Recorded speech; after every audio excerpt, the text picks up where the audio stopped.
Assalamualaikum warahmatullahi wabarakatuh. Oke, kita lanjutkan saja ceritanya. Tapi seperti biasa, bantu tekan tombol like terlebih dahulu. Aktivitas biasa, mau ke kebun dulu cari manggis. Bab 2765 sampai bab 2768. Kata-kata Ye Chen membuat Hong Wu tampak ngeri. Dia bertanya dengan panik, "Tuan Ye, apa maksudmu? Apakah ada sesuatu yang berbahaya hari ini?" Ye Chen terdiam sejenak, tidak tahu harus menjawab apa. Berbahaya? Dia menyadari bahwa dia sebenarnya tidak dalam bahaya.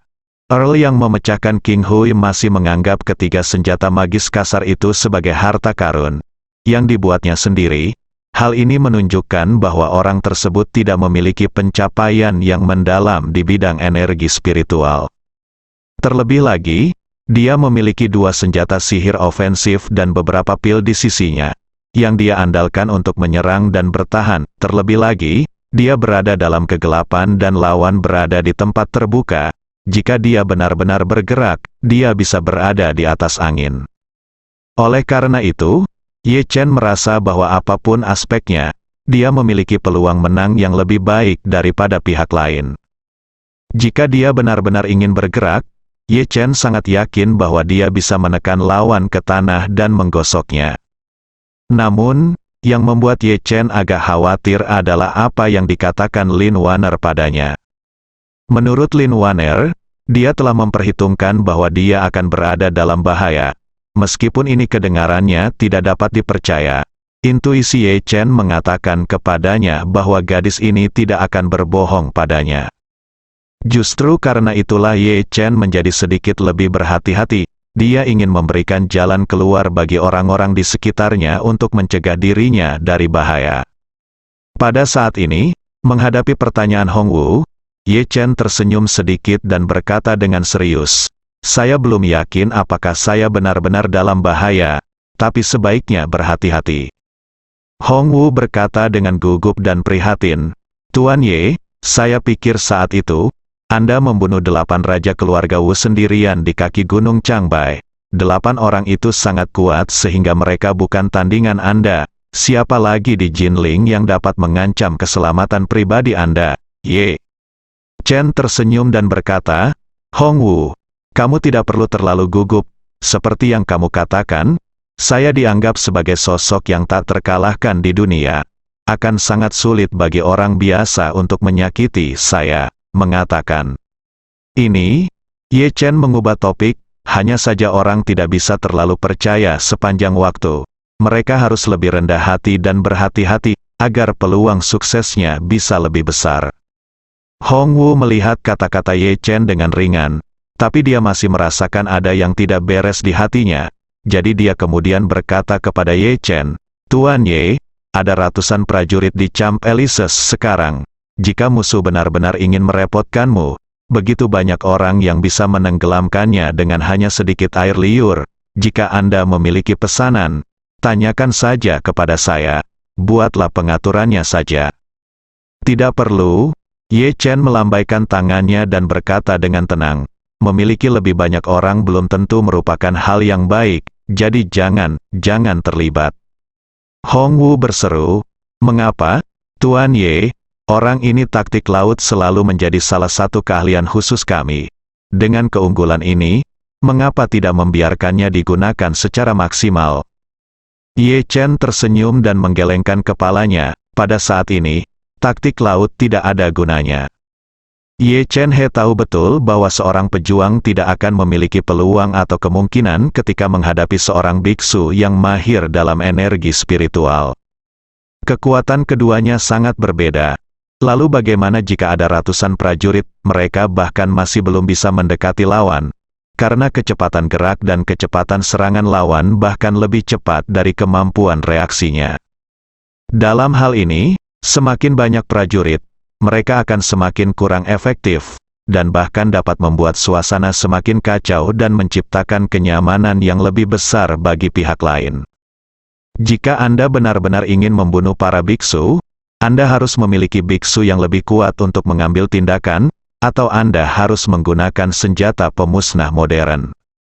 Sama seperti jaring tembak artileri pertahanan jarak dekat, ia sangat kuat, laju tembakannya sangat cepat, dan kecepatan meriam yang dikeluarkan dari ruangan lebih cepat daripada kecepatan suara. Senjata semacam ini bisa jadi digunakan untuk menyerang biksu, dan tidak masalah membunuh lusinan atau 20 dari mereka sekaligus.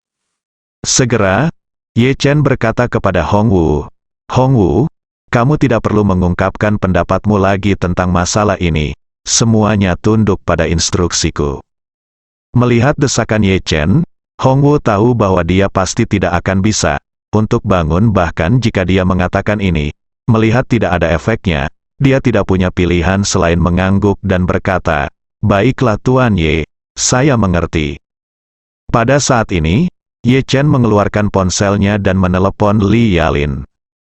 Pada saat yang sama, Li Yalin makan malam bersama keluarga An di Wan Liu Villa yang berjarak beberapa kilometer. Keluarga An juga telah melakukan banyak investigasi di Jinling dalam beberapa hari terakhir, namun mereka tidak pernah menemukan petunjuk apapun terkait Ye Chen.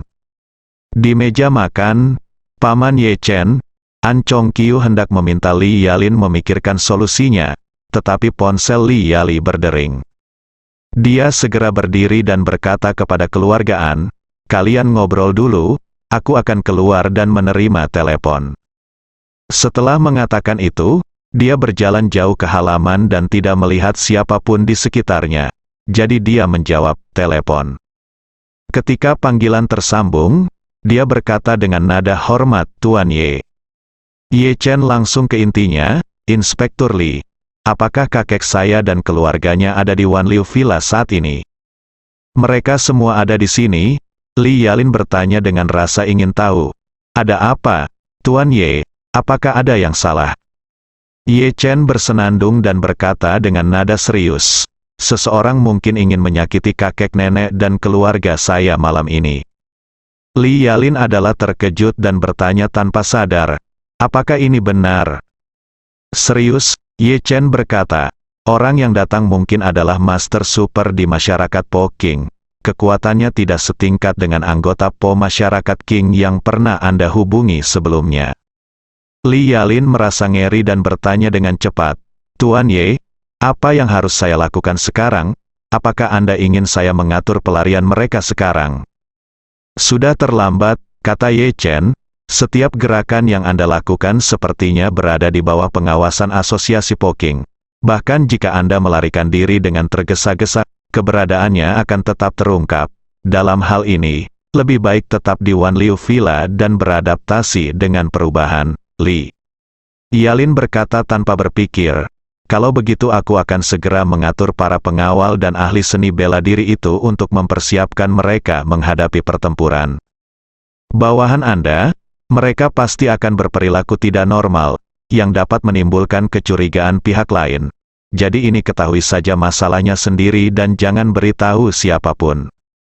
Li Yalin bertanya, "Tuan Ye, jika lawannya benar-benar kuat, saya takut aku tidak bisa melindungi keselamatan kakek nenek dan keluargamu." Setelah itu, Li Yalin berkata, "Tapi jangan khawatir, jika aku benar-benar menghadapi musuh yang kuat, aku akan mati di depan dari mereka semua." Ye Chen berkata, "Anda tidak perlu melawannya dengan putus asa. Begitu dia menyerang Anda, tentu saja saya tidak akan duduk diam." Li Yalin bertanya, "Tuan Ye, di mana Anda sekarang?" Ye Chen berkata dengan ringan, "Saya sangat dekat dengan Anda. Saya bisa sampai di sana dalam beberapa menit." Li Yalin akhirnya menghela nafas lega. "Dengan Tuan Ye di sini, saya merasa lega." Ye Chen berkata, "Sekali dia mengambil tindakan, saya akan pergi untuk mendukung sesegera mungkin. Tetapi jika dia ingin menyakiti Anda, atau ingin menyakiti kakek nenek saya dan yang lainnya, dan saya gagal untuk segera datang, Anda tidak boleh impulsif. Katakan saja sesuatu padanya ketika saatnya tiba. Selama Anda mengatakan ini, Anda pasti akan membuat pihak lain tersinggung dan memberi Anda lebih banyak waktu." Li Yalin dengan cepat bertanya kepadanya, "Tuan Ye, apa yang harus saya katakan padanya?" Ye Chen segera memberitahu Li Yalin kalimat itu, dan kemudian memperingatkan, jika dia masuk, Jangan panik, ingat apa yang saya katakan, dan Anda akan dapat menyelamatkan hidup Anda untuk sementara waktu. Li Yalin berkata dengan tegas, "Oke, Tuan Ye, aku mencatatnya." Jam 9 malam, Wan Liu Villa. Saat ini, keluarga An baru saja makan malam dan menelepon Li Yalin untuk menganalisis petunjuk yang dikumpulkan beberapa hari terakhir di ruang tamu. Orang tua An Qishan telah tinggal di villa akhir-akhir ini, dan kondisi fisiknya telah meningkat pesat. Tidak hanya ingatannya tidak memburuk, tetapi dia secara bertahap memulihkan bagian-bagian yang terlupakan. Yang lebih penting adalah setelah penyakitnya berangsur-angsur pulih, logika berpikir orang tersebut telah meningkat pesat, dan dia mendapatkan kembali gaya dan momentum sebelumnya dalam menyusun strategi dan membimbing negara. Pada pertemuan keluarga ini, An Chongqiu pertama kali memperkenalkan kemajuan kerjasamanya dengan Song Group. An Chongqiu mengatakan, kerjasama kami dengan keluarga Song kini telah resmi memasuki proses negosiasi. Mulai hari ini, tim hukum kedua belah pihak akan merundingkan detail kerjasama, terutama untuk menyelesaikan persyaratan khusus kerjasama. Namun, karena Anjia kami kali ini kami datang ke sini dengan penuh keikhlasan, sehingga suasana perundingan sangat harmonis. Tidak ada detail yang perlu dibicarakan bola-balik, asalkan syaratnya sudah pasti dan penandatanganan sudah selesai. Kerjasama bisa segera dimulai. Orang tua itu mengangguk sedikit dan berkata, "Dilihat dari situasi saat ini, grup lagu sangat penting bagi penyelesaian kami. Karena dermawan saya mengambil inisiatif untuk meninggalkan petunjuk tentang grup lagu, dia pasti tidak hanya ingin untuk mengungkapkan beberapa informasi identitasnya kepada kami melalui keluarga Song, tetapi dia juga ingin kami membantu keluarga Song." Setelah mengatakan itu, lelaki tua itu melirik putra keduanya An Kaifeng dan berkata, "Secara logika, Kaifeng adalah bertanggung jawab atas semua kerjasama bisnis eksternal keluarga An, tapi kali ini situasinya istimewa. Kerja sama dengan grup Song bukanlah proyek komersial semata. Sebaliknya, kami menggunakan uang sebagai batu loncatan untuk Anjia. Selain itu, Chongqiu dan MS, Song of the Song Group juga merupakan kenalan lama. Jadi dalam hal ini, biarkan Chongqiu bertanggung jawab untuk menindaklanjutinya sampai akhir." Seorang Qishan selalu mengupayakan keharmonisan dan persatuan dalam keluarga. Jadi dia memberi beberapa anak pembagian kerja yang berbeda untuk dibuat, masing-masing jelas dan jelas. Tujuannya agar ketika anak-anak bersatu, mereka dapat saling menembus dan membantu di semua tingkatan. Ketika mereka tidak bersatu, mereka dapat saling mengawasi bahkan saling menahan.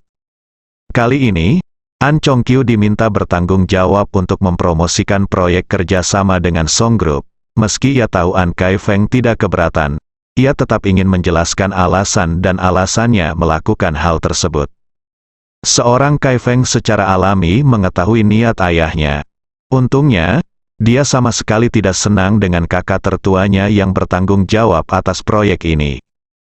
Bagaimanapun, anak-anak dari keluargaan selalu sangat bersatu. Pada tahun-tahun awal, di bawah pengaruh kakak perempuan tertua An Chengqi, adik laki-laki dan perempuan sudah melakukan ini. Ketika mereka menjadi dekat, meskipun setelah mereka masing-masing berkeluarga, energi dan waktu yang mereka investasikan satu sama lain agak terganggu, tetapi kematian An Chengqi dan terakhir kali sebuah keluarga hampir musnah, membuat keluarga An semakin bersatu.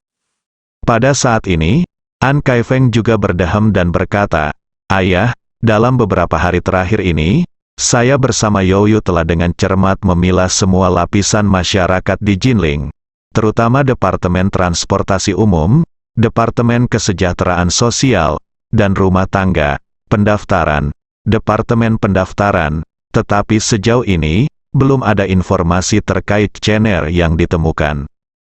Orang tua itu menghela nafas pelan, dia sudah mengharapkan hasil ini.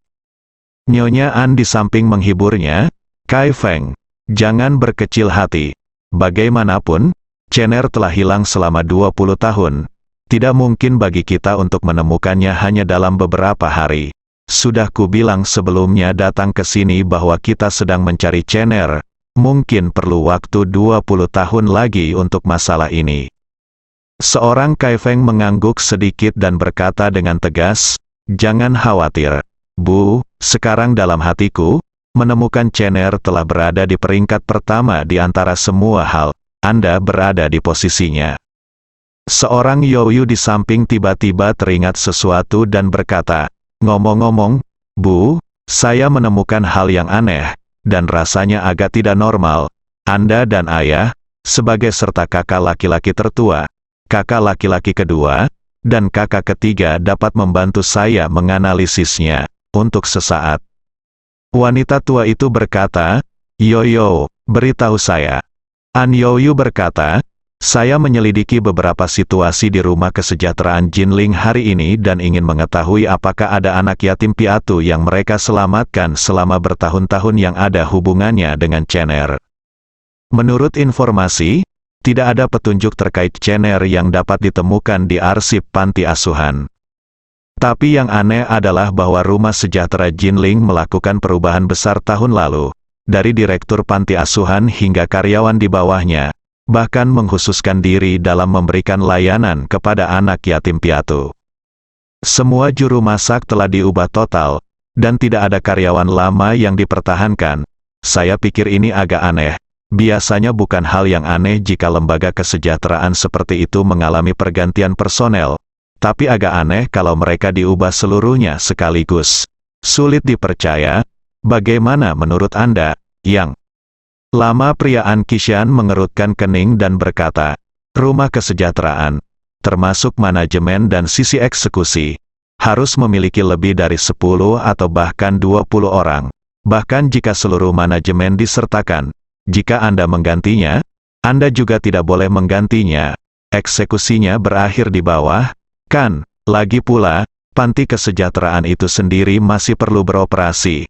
Jadi jelas tidak masuk akal untuk melakukannya." An Youyu mengangguk dan berkata, "Saya rasa juga begitu. Penggantian besar-besaran seperti ini jelas bertentangan dengan hal biasa, masuk akal. Jadi saya selalu merasa bahwa kelompok orang sebelumnya pasti mengundurkan diri secara massal karena suatu alasan khusus." Pada saat ini, Li Yalin, yang sedikit linglung karena gugup, tiba-tiba matanya berbinar, dan dia menepuk pahanya karena terkejut dan berkata, "Yoyo bilang, petunjuk ini sangat penting." Lelaki tua itu bertanya sambil tersenyum, "Yalin, tolong analisa secara detail." Li Yalin menatap mata penuh harap lelaki tua itu dan tiba-tiba jatuh ke dalam perjuangan dan keraguan. Dia tidak bisa menahan diri untuk berpikir dalam hati. Tuan Ye berkata bahwa keluarga An mungkin dalam bahaya hari ini. Jika memang ada bahaya, saya yakin Tuan Ye tidak akan duduk diam dan menunggu kematian. Itu berarti sekali bahaya datang, keluarga An mungkin akan memiliki kesempatan untuk bertemu dengan keluarga Ye. Tuan Ye bertemu dengannya.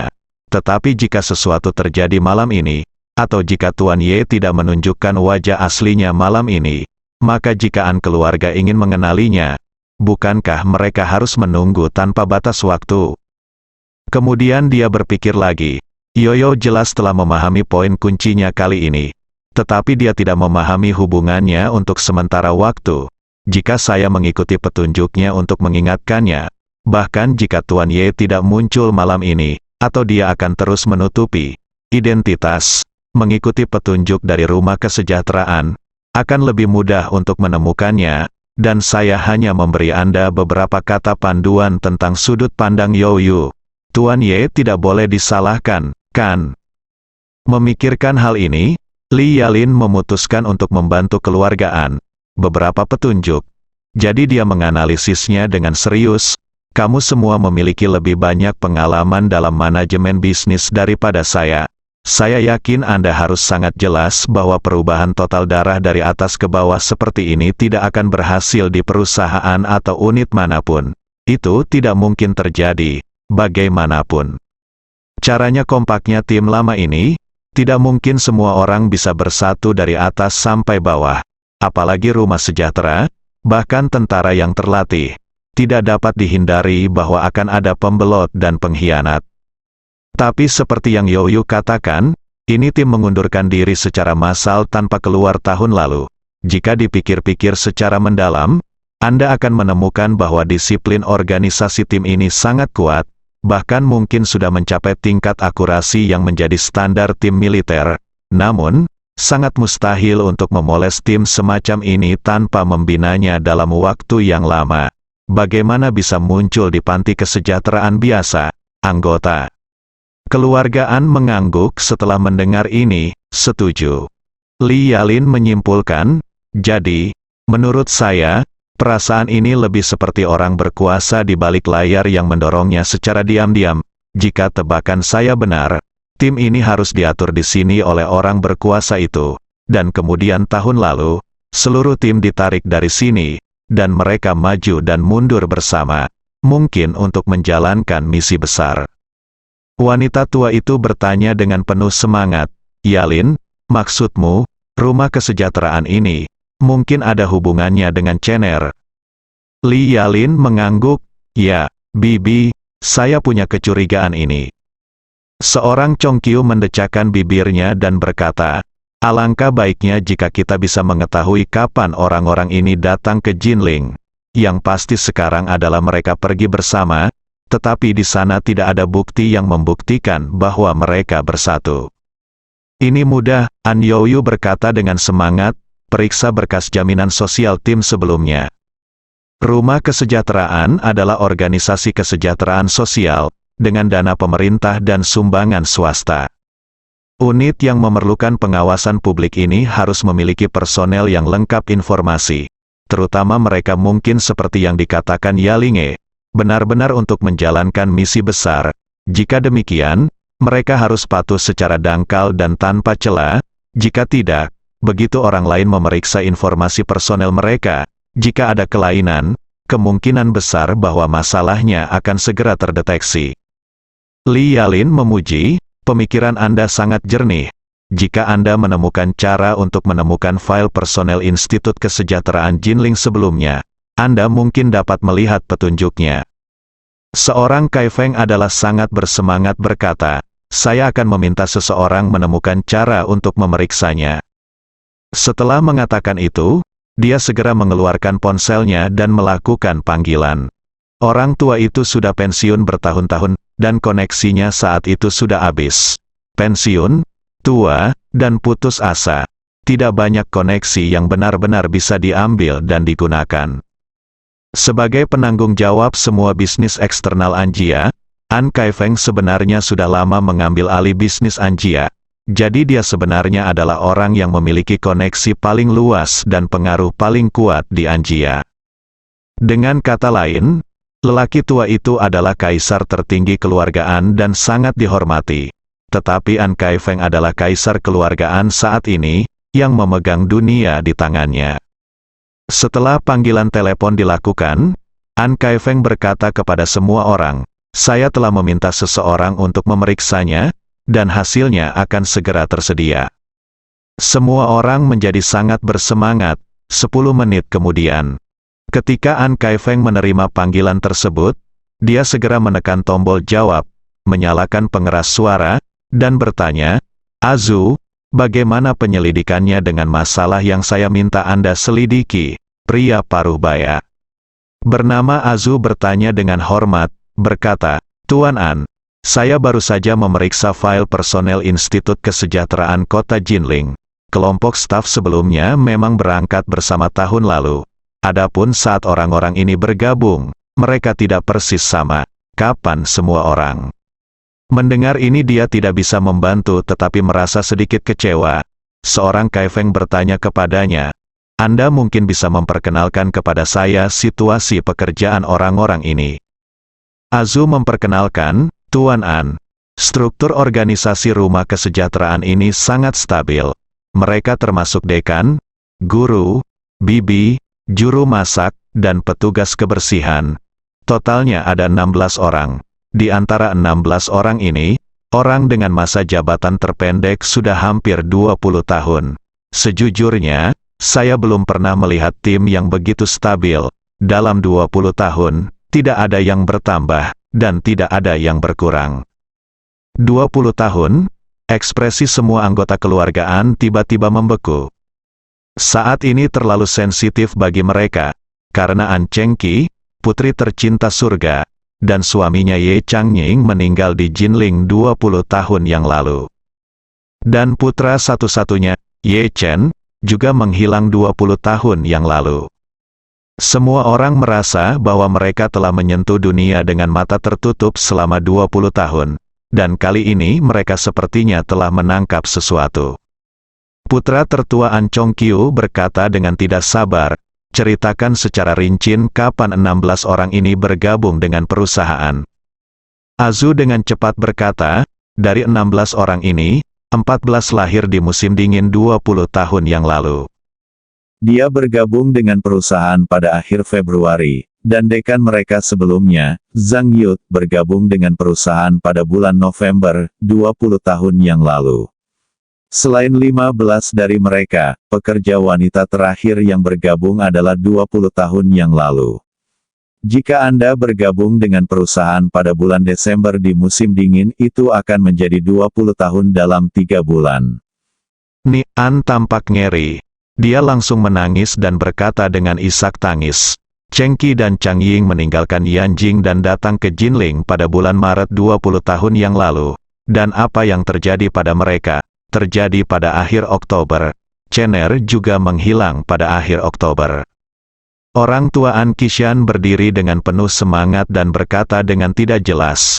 Ini pasti pengaturan Changying, dia selalu pandai mengambil tindakan pencegahan. Dan ke-14 orang itu datang lebih awal darinya dan Chengqi, ini membuktikan bahwa dia sudah mulai membuat pengaturan di Jinling sebelum dia pergi. Saat dia berbicara, nadanya menjadi lebih bersemangat, dan dia berkata dengan suara gemetar, dia pasti tahu bahwa itu akan sial bagi dia dan Chengqi untuk datang ke Jinling. Jadi dia menempatkan mereka di rumah kesejahteraan terlebih dahulu. Memasuki bangsanya sendiri, setelah dia dan Chengqi mengalami kecelakaan, pihak lain pasti mengirim Chener ke panti asuhan ini menggunakan metode mereka telah berlatih berkali-kali sebelumnya. Selama bertahun-tahun, begitu banyak orang datang ke Jinling untuk mencari Chener, tetapi siapa mereka tidak akan pernah mengira bahwa dia tinggal di Jinling, tepat di bawah pengawasan orang-orang ini. Pada titik ini, dia berkata dengan emosi, siapa yang mengira bahwa Chener, yang ingin ditemukan semua orang, akan benar-benar ditemukan, diatur untuk dimasukkan ke panti asuhan tanpa kelainan di permukaan. Trik ini tidak hanya dapat digunakan untuk menyembunyikan itu dari semua orang yang mencari Chener, tetapi bahkan Chener sendiri mungkin sudah lama bersembunyi. Nyonya An menangis terseduh-seduh. Dengan air mata mengalir di wajahnya, dia berkata dengan penuh semangat, kalau begitu ini artinya Chener selalu berada di Jinling, dan bahkan berada di Jinling sekarang. Orang tua itu menggelengkan kepalanya dan menuangkan baskom berisi air dingin padanya. Saya dapat memastikan bahwa Chener seharusnya tinggal di Jinling. Lama sekali. Jika tidak, selusin orang di panti kesejahteraan tidak akan tinggal di sini sampai tahun lalu sebelum mundur. Tapi Chener masih di Jinling saat ini. Saya tidak yakin. Lagi pula, orang-orang itu pergi tahun lalu. Apakah itu berarti Chener juga telah meninggalkan Jinling? Seorang Chongqiu berseru, Ayah, Bu, besok kita akan menggali identitas 16 orang ini. Jika menurut apa yang Anda katakan, orang-orang inilah yang mengambil merawat Chener, dewasa, saya tidak percaya bahwa kita tidak dapat mengetahui keberadaan Chener dari mereka. Iya. Seorang Chongqiu juga sangat gembira dan berseru, besok, oh tidak, saya akan mengumpulkan semua informasi mereka malam ini, berikan semuanya. Oke, orang tua itu begitu bersemangat hingga dia menangis dan bergumam, 20 tahun, cucu tertua saya, kakek, saya akhirnya menemukan petunjuk Anda. Setelah itu, dia melihat ke atas ke langit dan menghela nafas, Chengqi, Changying, kamu bahkan tidak memberitahuku tentang rute pelarian yang kamu tinggalkan untuk Chener 20 tahun yang lalu. Seberapa besar ketidakpercayaanmu padaku hatimu? Saat lelaki tua An Kishan menghela nafas sedih. Pada saat itu, tiba-tiba terdengar seruan dari luar jendela, "Ada seorang pembunuh, lindungi aku dan istriku secepatnya." Begitu suara itu turun, terdengar jelas dan raungan pedang manis terdengar bersiul di sekitar villa. Dalam sekejap, banyak orang berteriak pada saat yang bersamaan, dan bau darah tiba-tiba datang dari sekeliling, menutupi seluruh villa.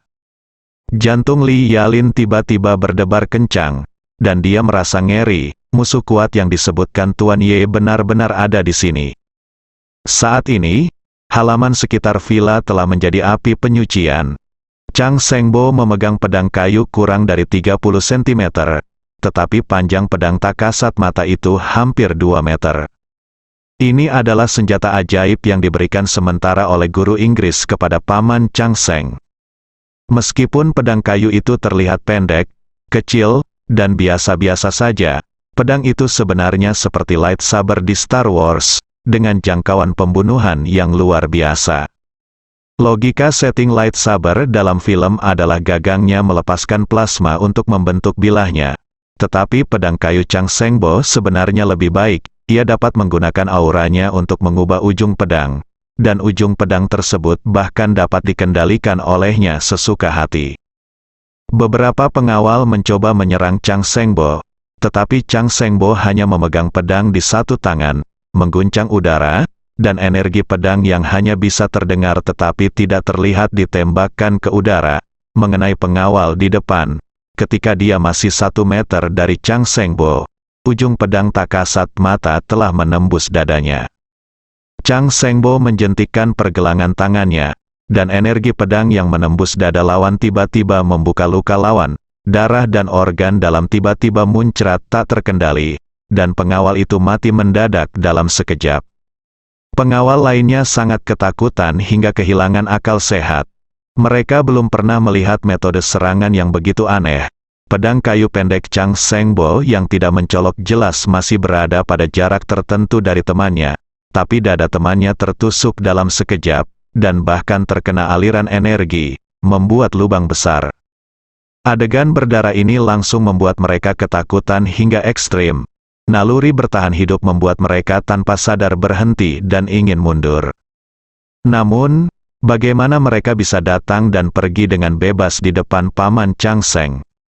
Meskipun kecepatan Chang Sengbo tidak lebih cepat dari kecepatan penguncian radar meriam pertahanan jarak dekat dan kecepatan meriam yang dikeluarkan dari laras, para prajurit biasa ini tidak memiliki peluang untuk menang di depannya. Jika artileri pertahanan jarak dekat adalah senapan berburu, Chang Sengbo adalah seekor citah, dan para pejuang malang ini hanyalah beberapa kelinci yang bahkan tidak bisa menggigit kulit macan tutul. Tepat ketika beberapa orang berhenti dan berbalik untuk melarikan diri, Chang Sengbo tiba-tiba mengambil langkah ke depan dengan kaki kanannya, dan tubuhnya langsung melesat ke depan seperti anak panah dari tali. Lalu, terdengar jeritan, pengawal yang berlari paling lambat melihat luka berdarah di dadanya dan berteriak. Dan yang aneh adalah meskipun dia terluka parah, dia berlari lebih cepat dari sebelumnya. Tak lama kemudian, ia terlihat tak terkendali menabrak rekannya yang lain dengan kecepatan tinggi. Di saat yang sama, dada rekannya yang lain langsung berlumuran darah. Pria itu ketakutan dan berusaha menutupi lukanya dengan kedua tangannya. Tapi sebagai begitu tangannya menyentuh luka itu, 4 jarinya terpotong. Pria itu begitu ketakutan hingga dia berteriak, "Ini, apa-apaan ini?" Begitu dia selesai berbicara, pergelangan tangan Chang Sengbo bergerak lagi, dan keduanya langsung kehilangan momentum untuk bergerak maju, dan kemudian mereka mendengar suara sporadis, dan melihat kedua orang itu, dadanya telah dipotong secara diagonal hingga pinggang, dan organ dalam berserakan di lantai. Setelah itu, Chang Sengbo dengan cepat melangkah maju dan membunuh pengawal Anjia yang ketakutan satu persatu. Meskipun seorang pengawal mengeluarkan pistol dan menembak ke arah Chang Sengbo bergerak sangat cepat, dan keterampilan menembak serta kecepatan reaksi pengawal tersebut tidak seakurat dan secepat senjata anti pesawat jarak dekat yang dilengkapi radar, jadi tidak mungkin untuk menyakiti Chang Sengbo sama sekali, menangkan sedikit saja. Tapi Chang Sengbo berbeda, dia sangat cepat, dan pengawal keluargaan serta tuan panti jompo hampir tidak memiliki kemampuan untuk melarikan diri di depannya. Pengawal ini biasanya adalah pejuang tingkat tinggi terkemuka, tetapi di depan Chang Sengbo, mereka hanya dibantai, dan mereka dengan cepat dibantai. Tidak jauh dari lereng gunung, Yun Ruge mengerutkan kening saat dia melihat Paman Chang Seng membunuh orang di Wan Liu Villa. Dia dan Paman Chang Seng sering berpisah. Dia selalu berpikir bahwa lelaki tua ini hanya fokus pada kultivasi. Tetapi dia tidak tahu sampai hari ini bahwa lelaki tua ini sebenarnya memiliki keinginan yang kuat untuk membunuh. Tepat ketika dia merasa di dalam hatinya bahwa Chang Sengbo terlalu kejam, sebuah helikopter yang terbang rendah terbang menuju Wan Liu Villa di langit. Saat ini, hati keluargaan sudah berdebar-debar saat mereka mendengarkan teriakan di luar. Mereka juga tidak menyangka bahwa keluarga mereka baru saja mengalami krisis di New York beberapa waktu lalu ketika mereka hampir musnah, dan pihak lain akan menyusul Huaxia begitu cepat. Paman ketiga Ye Chen, An Zaonan, berkata dengan gugup, "Ayah, Bu, aku khawatir kali ini akan lebih sulit. Kalian berdua harus melalui pintu belakang dulu, An." Chong Qiu juga menyadari apa yang dia lakukan dan berkata dengan cepat, "Ya, ayah dan ibu pergi dulu, kami tetap di sini dan berjaga." Orang tua An Qishan mendengus dingin, "Pergi? Kemana harus pergi? Tidak peduli siapa yang datang, targetnya adalah keluarga kita, dan tidak ada dari kita mungkinkah kamu bisa melarikan diri." Setelah itu, dia memandang Li Yalin dan berkata, "Yalin, ini masalah anjia kami telah melibatkanmu sekali terakhir kali. Kami tidak boleh membiarkanmu terlibat lagi kali ini. Pergilah pertama. Target pihak lain adalah kami. Itu tidak ada hubungannya denganmu." Li Yalin tersenyum tak berdaya dan berkata dengan serius, "Paman An, terakhir kali aku mendengarkanmu dan pergi duluan, jadi aku dipukuli ke sarang lebah dengan senjata. Sebaliknya, kamulah yang duduk di dalam kotak, tidak dalam bahaya. Kamu ingin aku pergi dulu hari ini, bukankah pantas?" Seorang Qishan berseru, "Yalin, aku tidak bercanda denganmu, kali ini situasinya berbeda. Sebelum pihak lain masuk, kamu cepat pergi, ini akan aman setelah kamu meninggalkan Wan Liu Villa." Li Yalin menggelengkan kepalanya dan berkata sambil tersenyum, "Paman An, kamu adalah seorang orang yang beruntung dengan takdirmu sendiri, jadi paling aman bagiku untuk tinggal bersamamu." Seorang Qishan cemas, dia mengutuk dengan keras, "Nak, kenapa kamu tidak mengambil jalan yang sulit? Jika kamu benar-benar ingin menyalahkanku atas ada yang salah dengan keluargaanku, bagaimana aku bisa menjelaskannya kepada lelaki tuamu yang berumur pendek?" Pada saat ini, pintu tiba-tiba ditendang oleh seseorang, dan seorang lelaki dingin suara itu datang, "Pergi, tidak ada, kamu boleh pergi hari ini." Semua orang melihat orang itu dengan jelas dan melihat bahwa dia adalah seorang lelaki tua kurus yang mengenakan gaun panjang, dan mereka sedikit ketakutan sejenak. Seorang Qishan memandang Paman Chang Seng dan bertanya dengan keras, "Siapa kamu?" Paman Chang Seng melihat sekeliling sambil mencibir, dan berkata dengan wajah arogan, "Nama saya Su Changqing. Anda bisa memanggil saya Tuan Changqing, atau Anda bisa panggil aku Tuan Changqing. Panggil aku Paman Chang Seng." Seorang Qishan mengerutkan kening dan bertanya, "Karena kamu mengaku sebagai orang sungguhan dan tidak berlatih di kuil Tao, mengapa kamu datang ke sini untuk membunuh orang yang tidak bersalah tanpa pandang bulu?" Paman Chang Seng tersenyum dan berkata, "Siapa bilang orang sungguhan tidak bisa membunuh orang? Hari ini, saya, Tuan Changqing, akan memulai pembunuhan besar-besaran di sini, dan tidak ada di antara Anda yang bisa melarikan diri." Setelah mengatakan itu, dia tiba-tiba mengerutkan kening, seolah-olah dia tersengat listrik, melebarkan matanya dan berseru, "Di sini, bagaimana bisa ada aura samar di sini? Ada." Formasi yang dibuat oleh Ye Chen menggunakan pil peremajaan masih beroperasi tanpa suara di sini villa. Keluarga An dan Li Yalin hanya bisa merasakan bahwa mereka segar dan dalam kondisi yang lebih baik tinggal di sini. Tetapi mereka tidak tahu bahwa sebenarnya ada aura samar dan efek obat dari pil peremajaan yang memenuhi udara. Oleh karena itu, ketika Paman Chang Seng tiba-tiba bertanya, semua orang di keluarga An bingung dan tidak tahu energi spiritual apa yang dia bicarakan. Pada saat ini, Chang Sengbo merasa seolah-olah dia telah menemukan dunia baru, dan dia sangat bersemangat hingga dia sangat bersemangat. Dia tidak memahami formasi tersebut, dan untuk sesaat dia tidak tahu di mana formasi spiritual Ye Chenbu berada. Dia berpikir bahwa villa tersebut secara alami memiliki pembuluh darah spiritual. Sekarang adalah zaman berakhirnya Dharma. Hampir tidak mungkin menemukan aura di alam. Tetapi Paman Chang Sheng tidak menyangka bahwa villa yang terbuat dari beton bertulang seperti itu akan dipenuhi aura samar.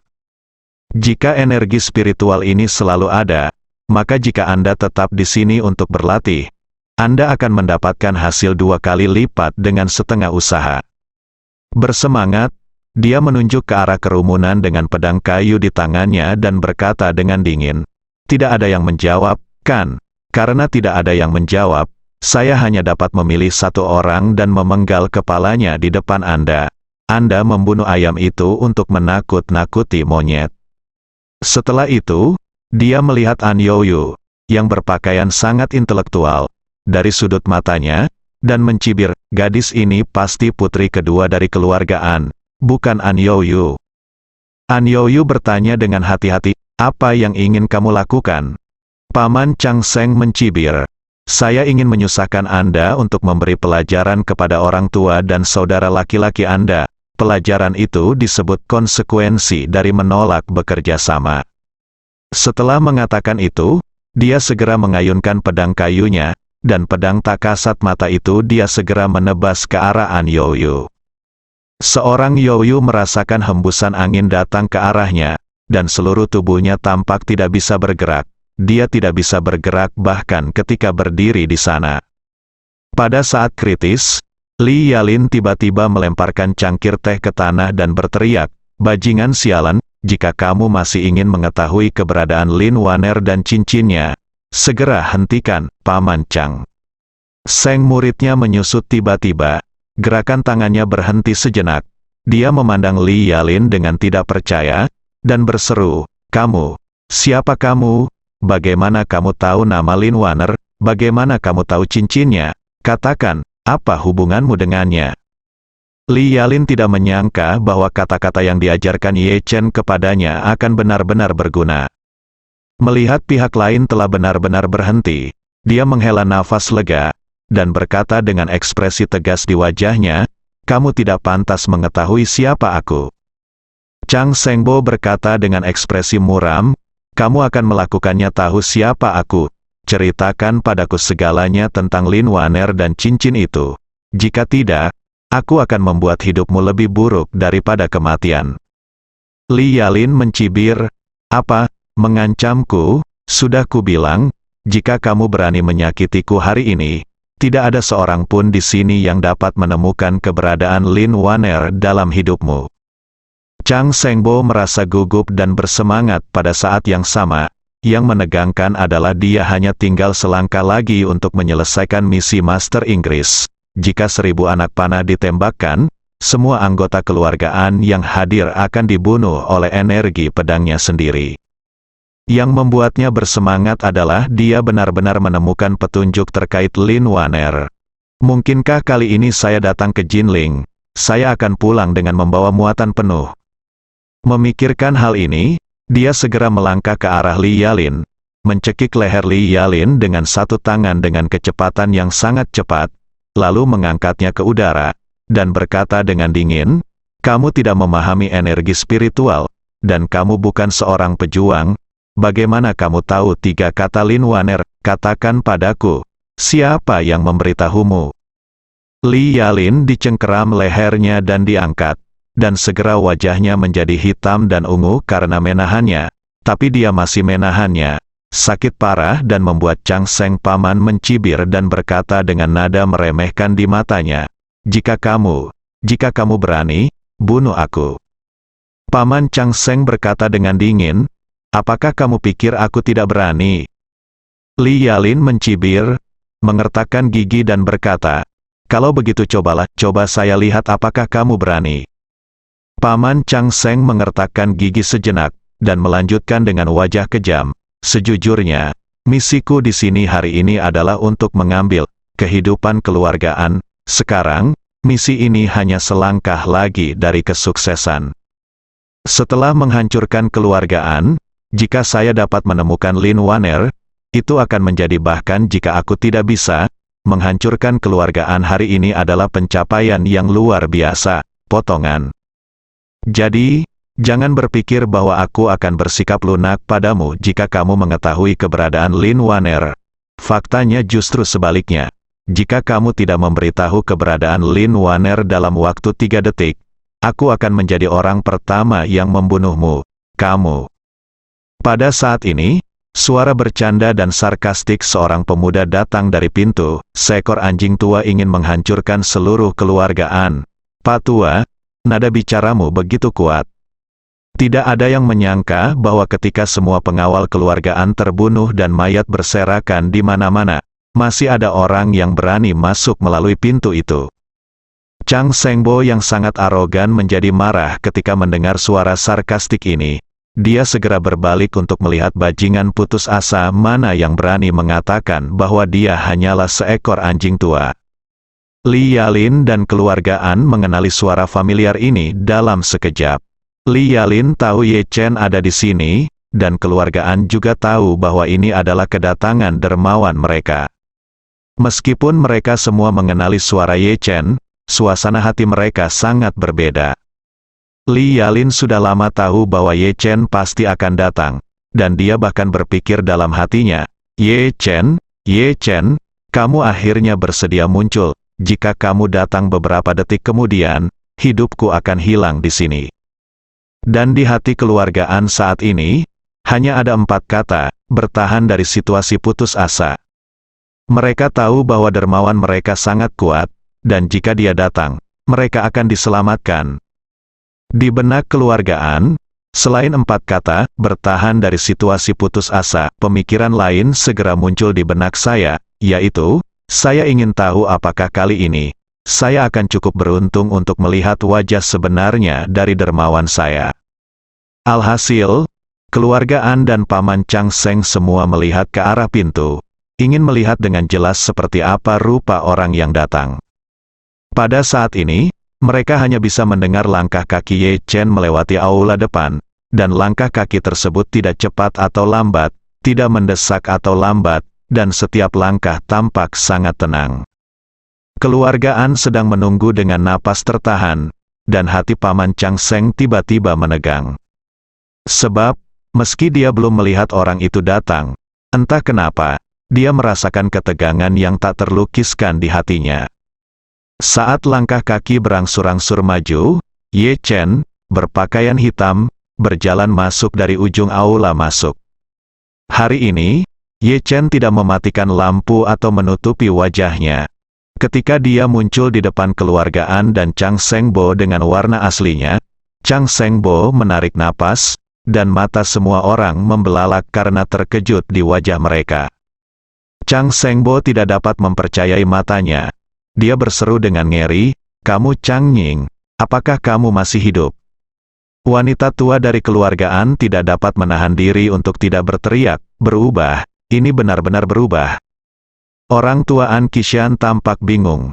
Seluruh otaknya sepertinya mengalami hubungan pendek, dan dia tanpa sadar berkata, "Penolong kita sebenarnya adalah Chang Ying, ini, bagaimana ini mungkin?" Dia jelas-jelas tidak heran. Keluargaan tidak mengenalinya. Di satu sisi, Ye Chen memang terlihat sangat mirip dengan ayahnya, dan dengan keluargaan, Ye Changying yang mereka kenal adalah Ye Changying yang berusia 20-an hingga awal 30-an. Oleh karena itu, Ye Changying meninggalkan mereka dengan penampilan sebelum kematiannya. Ingatannya, entah itu sosok, penampilan, atau usianya, hampir sama dengan Ye Chen saat ini. Di sisi lain, Ye Chen menghilang ketika dia berumur 8 tahun. Penampilannya saat itu hanya sedikit mirip dengan sekarang. Mereka tidak tahu seperti apa rupa Ye Chen jika dia hidup sampai hari ini. Oleh karena itu, semua orang mengira dia adalah Ye Changying, yang merupakan reaksi naluriah mereka. Saat ini, Ye Chen berdiri di depan semua orang dengan kepala terangkat tinggi dan berkata dengan keras, "Saya bukan Ye Changying, saya putranya, Ye Chen." Apa, entah itu keluargaan atau paman Chang Seng, semuanya tercengang saat ini. Kata-kata Ye Chen seperti guntur yang mengguncang seluruh Jinling 2 hari lalu, meledak langsung di pikiran mereka. Wanita tua itu langsung menangis, menatap Ye Chen, dan menangis, "Cener, apakah kamu cener? Apakah kamu benar-benar cener?" Pria tua itu tidak bisa menahan tangisnya, dan penglihatannya benar-benar kabur ketika dia melihatnya. Ye Chen yang bengkok tersedak dan bertanya, "Cener, apakah itu benar-benar kamu?" Ketiga paman dan bibinya juga menangis saat ini. Mereka tidak pernah bermimpi bahwa Ye Chen, yang telah mencari selama 20 tahun, akankah Chen benar-benar berinisiatif untuk tampil di depan mereka. Dan mereka tidak pernah menyangka bahwa Ye Chen, yang mereka cari selama 20 tahun, sebenarnya adalah dermawan yang menyelamatkan nyawa keluargaan beberapa waktu lalu. Melihat anggota keluargaan dengan air mata mengalir di wajah mereka, Ye Chen merasa sangat rumit saat ini. Dalam hatinya, keluargaan tentu saja adalah kerabatnya, dan darah lebih kental dari air, sehingga ia berulang kali menyelamatkan keluargaan dari api dan air. Namun, di dalam hatinya, keluargaan dan keluarga Ye memiliki kebencian yang tak termaafkan. Dia membenci keluarga Ye karena keluarga Ye memaksa orang tuanya meninggalkan Yanjing demi kepentingan mereka sendiri dan akhirnya meninggal di Jinling. Dia membenci keluargaan karena keluargaan tidak pernah meremehkan ayahnya dari awal sampai akhir. Dan ketika dia orang tuanya dibunuh oleh Ye ketika keluarganya terpaksa pergi, keluargaan tidak pernah mengulurkan tangan membantu. Dia berdamai dengan keluarga Ye karena Ye Zongquan merenungkan kesalahannya dan berpikir untuk mempertahankan mausoleum dan martabat orang tuanya dengan kematian ketika Wan Pojun pergi ke Gunung Yeling. Namun di dalam hatinya, perasaannya terhadap keluargaan masih ada. Pada saat ini, Chang Sengbo mendorong Li Yalin menjauh, berbalik sepenuhnya, menatap Ye Chen, tertawa jahat, dan berkata dengan bercanda, "Ternyata dia adalah putra Ye Changying. Pantas saja dia terlihat sangat mirip dengannya. 20 tahun yang lalu, aku bertanya padamu, kamu melarikan diri. Tetapi aku tidak menyangka bahwa 20 tahun kemudian, kamu akan kembali sendiri." Mata Ye Chen tiba-tiba berubah menjadi merah darah, dan dia bertanya dengan suara dingin, "Apakah kamu membunuh orang tuaku?" "Benar, Paman Chang Seng," dia berkata dengan ekspresi arogan, 20 tahun yang lalu, saya diperintahkan datang ke Jinling untuk membunuh 3 anggota keluarga Ye Changying. Sayang sekali rubah tua Ye Changying mengetahuinya. Bencana dulu dan suruh seseorang membawamu. Bajingan kecil, pergi terlebih dahulu. Saat dia berbicara, Paman Chang Seng mencibir. Tetapi memang benar bahwa Tuhan itu bijaksana. Hari ini, selain diperintahkan untuk menghancurkan keluargaan, aku juga diperintahkan untuk menunggumu muncul sebelum membunuhmu. Kupikir langkah ini mungkin tidak berguna. Tapi aku tidak menyangka ada jalan menuju surga tapi kamu tidak mengambilnya. Dan tidak ada pintu ke neraka dan kamu memaksa masuk dalam hal ini. Di jalan menuju neraka, ayo pergi bersama kakek nenek dan keluargamu. Rasa dingin di mata Ye Chen hampir meledak. Dia melihat Paman Chang Seng, dia berkata dengan dingin, "Di dalam 20 tahun terakhir, aku selalu berpikir untuk membalaskan dendam orang tuaku. Setelah menunggu selama 20 tahun, akhirnya aku mendapatkanmu. Setelah kamu mati, jangan terburu-buru untuk bereinkarnasi. Aku akan menemukan Tuan Inggrismu. Potong dia berkeping-keping. Lalu kirim dia ke dunia bawah untuk menemuimu." Paman Chang Seng mengerutkan kening dan berkata dengan dingin, "Nak, apakah kamu kenal Tuan Inggris? Sepertinya kamu mengenal kami dengan baik. Ini sangat dalam." Ye Chen mencibir dan berkata, bukankah ini hanya pertemuan dinasti Qing? Tampaknya ini hal yang luar biasa. Sebaiknya saya beritahu Anda bahwa saya telah meledakkan kam tentara Anda di Siprus. Saat dia mengatakan itu, Ye Chen menambahkan, oh, ngomong-ngomong, jika tebakanku benar, kamu seharusnya menjadi salah satu dari 4 Earl yang agung. Kan? Tapi sekarang kamu seharusnya menjadi 3 Earl yang agung.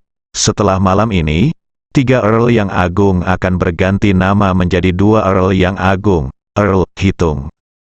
Ekspresi Paman Chang Seng tiba-tiba menjadi sangat menakjubkan, dan dia berkata dengan tegas, apakah Paman Jiangong mati di tanganmu? Ye Chen tersenyum dan berkata, saya tidak tahu apakah Jiangong adalah orang baik, dan saya sibuk dengan urusan saya. Saya tidak punya waktu pergi ke Siprus untuk membunuhnya. Jadi saya meminta orang memasang beberapa senjata pertahanan jarak dekat dan menunggu dia melakukannya jatuh ke dalam perangkap. Setelah mengatakan itu, Ye Chen terkekeh dan berkata, untuk mengatakan bahwa kematian orang ini benar-benar tragis, dia seorang Earl yang bermartabat diubah menjadi daging cincang dengan senjata anti pesawat jarak dekat. Seorang pria berbobot ratusan atau puluhan kilogram hancur berkeping-keping oleh bola meriam. Potongan terbesar mungkin tidak cukup untuk masuk ke sela-sela gigi Anda. Wajah Chang Sengbo sangat muram, dan dia berkata dengan dingin, anak baik, ternyata kamulah yang menentang kami. Jika itu masalahnya, maka kamulah yang menyelamatkan keluarga An di New York, bukan? Ye Chen menatapnya, dan kemudian melihat keluarga yang menangis dengan mata merah. Dia berkata dengan tenang, ya, ini aku. Chang Sengbo teringat apa yang dikatakan Li Yalin tadi dan bertanya pada Ye Chen. Jadi, ini kamu yang menyelamatkan Lin Waner di Eropa Utara? Iya. Ye Chen tersenyum dan berkata, saya tidak menangkap Lin Waner. Tuanmu pasti sangat marah kan? Chang Sengbo mengertakkan gigi dan bertanya, nak, di mana cincin Lin Waner? Ye Chen tersenyum, melepas sarung tangan di tangan kanannya, dan perlahan mengangkat jari tengahnya ke arah Paman Chang Seng, dan cincin yang diberikan Lin Waner kepadanya sangat mengesankan. Di jari tengah ini, saat ini, Ye Chen memandang Paman Chang Seng dan bertanya dengan rasa ingin tahu, anjing tua, apakah ini yang kamu bicarakan? Bersambung.